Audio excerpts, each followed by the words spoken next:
E o quanto da Bíblia a gente não sabe ou se perdeu ou não estão nos textos canônicos, né? Por exemplo, tem teorias de que Lilith foi a primeira mulher de Adão, de que Jesus talvez pudesse ser casado ou ele teve filho.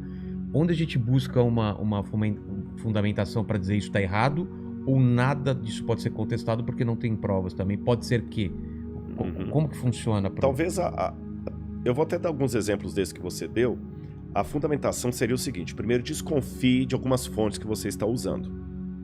Tá certo? Igual eu falei de arqueólogo. Por exemplo, Lilith, vem da onde? Lilith apócrifo? Nem apócrifo. Lilith, na verdade, é uma criação da Idade Média. Ah, é? Não existe nada de Lilith ser a primeira mulher de Adão. Na Bíblia não? Na Bíblia, nem livros deuterocanônicos, nem livros apócrifos, nem em qualquer outra literatura. Lilith, como primeira mulher de Adão, é uma criação da Idade Média. O único lugar que Lilith aparece no texto hebraico é num texto de Isaías. Ele fala de Lilioth, que aparentemente pela raiz, Lilioth vem da raiz da palavra Laila, que quer dizer noite. Então, Lilioth significa com criaturas noturnas, que alguns tradutores traduzem por coruja, lobo, criaturas da noite. Agora, aquela história de Lilith como a primeira mulher de Adão, isso foi uma crença, uma lenda criada na Idade Média. Não tem nada na Antiguidade a esse respeito. Aí as pessoas, às vezes, porque tem um detalhe também, a nossa sociedade ama teoria da conspiração. Exatamente. A gente detona... Mas de onde veio, será, da Idade Média essa ideia? De onde veio essa invenção? Será que são cultos pagãos que tinham essa história do... Inventaram isso. Inventaram isso como sendo a primeira mulher de Adão. Eu até tenho no meu canal lá, Rodrigo Silva Arqueologia. Se o pessoal acessar lá, tem um vídeo lá sobre? Assim. Sim, foi Lilith a primeira mulher de Adão. Se colocar Rodrigo Silva Arqueologia Lilith, vai aparecer. Eu mostro as fontes, mostro a palavra hebraica e tudo. Na Idade Média, houve um prodígio de inventar muitas coisas. Isto não é novo, faz parte do gênero humano amar a teoria da conspiração. Teoria da conspiração... fanfics. Exatamente. Teoria da conspiração é igual o João de Deus. Você tá entendendo?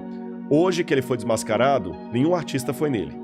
Quer dizer, você tá entendendo? Não, ninguém foi. Quando o governo tá mal, ninguém votou nele. Então, quer dizer, enquanto a coisa tá lá, todo mundo quer ser o pai da criança, né? Mas quando não... Então, o que acontece? A humanidade abomina a teoria da conspiração, mas todo mundo é fascinado por elas. Claro. E desde longa data, um exemplo moderno e um antigo. Se eu hoje escrevesse um livro, A História do Papa Francisco. Ah, que coisa piedosa, bonita, né? Até trouxesse para você de presente. Que é a história do Papa Francisco. Tá, obrigado, Rodrigo. E talvez uma meia dúzia de carolas iam comprar o meu livro e ler. Mas, se eu escrevesse um livro, A Verdadeira História do Papa Francisco, a verdade que o Vaticano tentou esconder. Nossa! Cara, amanhã eu tenho 1 milhão de exemplares, não tem Paulo Coelho que me bata. Você tá entendendo? Então as pessoas gostam do sensacionalismo, do segredo, do BO, da treta. O pessoal quer ver treta. Você tá entendendo? Você quer ver um programa seu que disparar de views mais do que qualquer outro? Quebra o pau aqui. Igual o João Gordo com o dado do Dolabella. Ô, cara, espero que não seja comigo, mas pega um pedaço de pau aí, bate na mesa aqui. Espero que não aconteça, né? Mas se acontecer, vai ter 5 milhões de views num dia. Bate no mandíbula. Coitado. Mas teve um convidado que mereceu já. Para com isso. Opa, vamos lavar a roupa suja. Mas o fato é que o que acontece? As pessoas criam essas coisas. E durante muita época isso continuou alimentando... Mesma coisa hoje de Jesus ter sido casado. Mesma coisa. Não tem nenhuma evidência. Nenhuma evidência, nada. Pelo contrário. Aliás, quer ver? Você falou uma hora aí do Zeitgeist. Lembra de um documentário que saiu, acho que foi em 2000, sobre Zeitgeist? Que falava que Jesus é um plágio... ele seria o sol. De sol, solstício e tudo tal. Mais. Olha que absurdo. Eu sou formado em filosofia. Eu estudei história da filosofia, eu li Homero, Hesíodo e tudo mais. Vou dar só um exemplo do Zeitgeist. Eu não sei como é que os caras conseguem dinheiro para fazer um documentário daquele. Eles falam lá, por exemplo, que Horus... Eu falei de filosofia, mas vou falar dos egípcios. Depois vou falar da mitologia grega. Ele falou que Horus... Agora eu tô falando dos egípcios. Que Horus nasceu dia 25 de dezembro. Que Horus era filho de Ísis, uma virgem, que Horus reuniu 12 discípulos em torno dele, que Horus ressuscitou um homem chamado Lazaria, e que Horus, depois de morto, ressuscitou. Poxa, quando você pega isso aqui... Pô, é a mesma história. É a mesma história. Aí ele pega o deus Apis, dos romanos, Atis, dos romanos também, que Atis também nasceu no dia 25 de dezembro, de uma virgem, etc. Aí ele pega também lá Hércules e pega também Dioniso, deus do vinho, que Dioniso também nasceu no dia 25 de dezembro, filho de uma virgem, e que Dioniso também celebrou a sua morte com o vinho, que era o deus do vinho. Cara, quando você pega isso aqui, realmente parece que o evangelho foi um plágio. Foi um recorte de um recorte. Histórias. Aí ele fala, por exemplo, que os 12 apóstolos, assim como as 12 tribos de Israel, eram apenas uma forma de plagiar os 12 signos do zodíaco da Babilônia. É verdade. Tá. Nesse documentário Zeitgeist tem isso. Agora vamos aos fatos. Vou falar como arqueólogo agora, tá bom? Os livros de Êxodo e Gênesis, que fala dos 12 filhos de Jacó e das 12 tribos de Israel, segundo os teólogos conservadores, foram escritos no 15º século a.C. Teólogos liberais que não acreditam na historicidade bíblica colocam esses livros compostos mais ou menos entre o ano 900 e o ano 600 a.C., tá bom? Sabe quando a Babilônia sistematizou os 12 signos do zodíaco? Somente no 5º século a.C. Então já caiu essa... Depois. Outro detalhe. A Bíblia não fala que Jesus nasceu em 25 de dezembro, em lugar nenhum. Quem criou a ideia de Jesus nascendo em 25 de dezembro, se não me engano, foi o Papa Silvestre. Estabeleceu o nascimento de Jesus no solstício de inverno, que era 25 de dezembro. A Bíblia não fala que era isso. Segundo, nenhum desses personagens que eu citei, nem Dioniso, nem Horus, nem Atis, nasceu em 25 de dezembro. Não tem nada disso nos relatos egípcios, gregos ou romanos. Para citar o Horus, por exemplo. Ísis não era virgem quando deu à luz a Horus. O marido dela, Osíris, tinha sido esquartejado, as partes dele tinham sido jogadas no rio Nilo. Ela costura todo o marido, dá uma vida ao marido no mundo dos mortos, pega o esperma dele, se autofecunda e nasce Horus. Só isso, não tem nada. Então o pessoal vai fazendo essa coisa toda, conexão e compra e tudo, a Lilith mesmo, é uma coisa medieval, acho do 15º século, o pessoal parece que lá no passado, aí vem toda aquela teoria da conspiração, não, é porque esse era o livro verdadeiro que a igreja tirou, que a igreja baniu. Veja bem, eu não sou católico, eu não teria nenhuma razão, sou adventista, eu não teria razão nenhuma para fazer aqui uma apologia à igreja católica, mas eu vou fazer academicamente.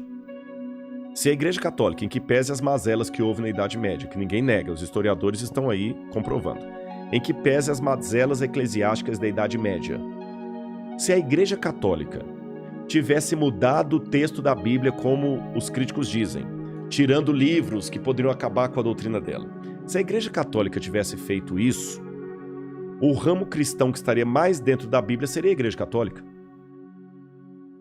Porque todos os dogmas da igreja ela colocaria na Bíblia.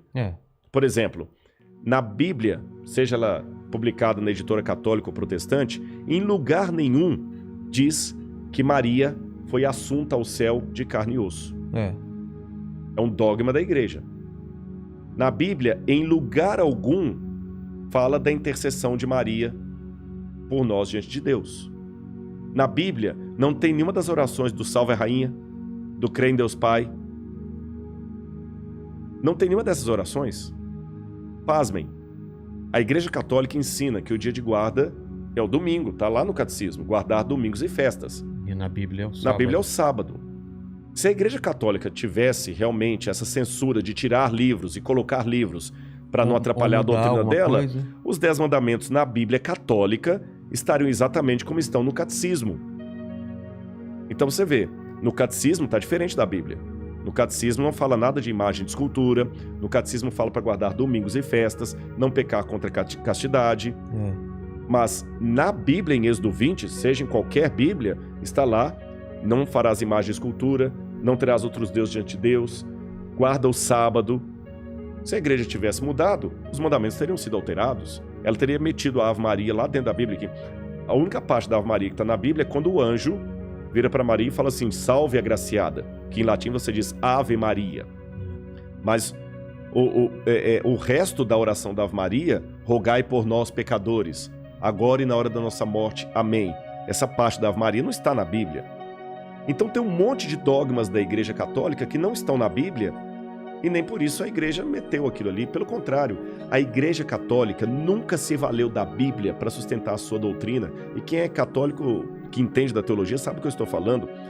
O firme fundamento da teologia católica é a tradição da Igreja e a autoridade da Igreja. Eles usam a Bíblia também, é claro, mas principalmente a tradição da Igreja. Isso é diferente do protestante. O protestante, ele fala o seguinte: não, eu acredito nisso porque, de acordo com Mateus, capítulo tal, tá desse jeito. O católico não precisa disso, porque o que o Papa fala ex cátedra já é o que a Igreja... Ele é infalível. É infalível. Então, pessoal, aliás, pelo contrário, a Igreja Católica até proibiu a leitura da Bíblia durante muito tempo da Idade Média. Ah, é? Sim, claro. O Papa Urbano mandou queimar muitas Bíblias. Você tem o Sínodo de Toulouse, que proibia os cristãos de terem e lerem a Bíblia. Então, veja bem, a Igreja Católica ela até tirou a Bíblia da mão do povo. Então, essa história que a Igreja colocou o documento... Ah, mas aí tem aquela velha teoria da conspiração que no Concílio de Nicéia, 325 depois de Cristo, que Constantino e a Igreja Católica decidiu que livros fariam parte do cânon e não fariam. Eu tenho certeza absoluta que quem fala essa sandice está repetindo o mantra. Nunca leu as atas do Concílio de Nicéia. Porque se lesse as atas do Concílio de Nicéia, ele ia ver que em nenhuma linha das atas do Concílio de Nicéia se discute o cânon bíblico. O problema do Concílio de Nicéia era o arianismo, não o arianismo de Hitler, não tem nada a ver. Era do bispo Alexandrino Ário, que estava disputando se Jesus era Deus ou uma criatura de Deus. Tá certo? Contra Atanásio. Não tem nada nos laudos do concílio que envolva cânon da Bíblia Sagrada. E muito antes do Concílio de Nicéia, você tem o fragmento do cânon muratoriano, você tem Irineu de Lyon, que é de 188 a.C., depois de Cristo, corrigindo, que falam os livros que eram considerados sagrados ou não. Então, sabe, é essa que é a diferença de se lidar com fontes primárias ou repetir mantras que são ditos na internet e, sabe, atacar. Eu respeito a oposição de quem discorda de mim, mas ele tem que ter fundamentação e ser coerente com o método. Quando eu oriento um trabalho de mestrado ou doutorado, a primeira coisa que eu exijo do aluno é o seguinte: clareza na sua proposta, na problemática que você vai responder e clareza no método. Qual o método que você está seguindo? Qual a sua fundamentação teórica?